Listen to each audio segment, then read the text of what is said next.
An Athens-based organization called ULEAD has created an initiative to get all Athens Dreamers, DACA recipients, renewed in time for the October 5th deadline.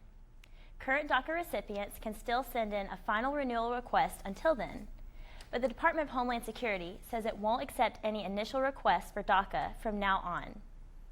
The Trump administration announced that DACA will be phased out completely by the 5th of March 2018.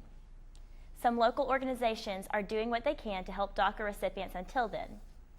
Grady Newsource's Jane Snyder has been talking with them.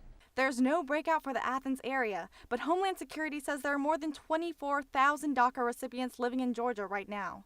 All of them face an uncertain future after March 5th, 2018.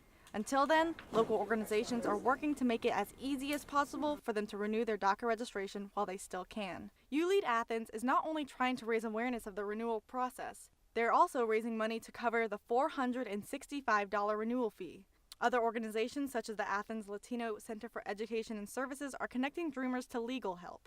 There are many people in the legal community that are offering their resources to assist with questions that come up and the whole filing process. Jennings told me that it's not necessarily a difficult process to renew your DACA, but all 3 forms must be submitted, paid for, and received by the deadline of October 5th.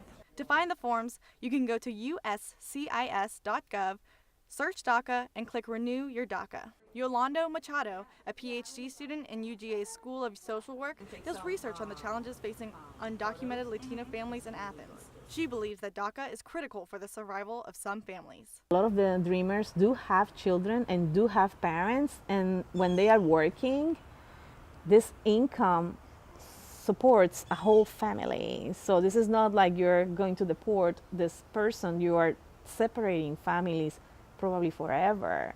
Porter Jennings, a clinical social worker, works with Latino and Spanish-speaking families and specializes in trauma. She says that the loss of DACA is being felt throughout the whole Athens Latino community. So what we're seeing is even if it's families that might not necessarily directly themselves be affected by DACA because it's happening within their communities, it is affecting them. And so we're seeing kids that are scared to go to school because they're afraid of what's going to happen to them. Congress has less than 6 months to push forward any new legislative protections for Dreamers. Jane Snyder, Grady Newsource.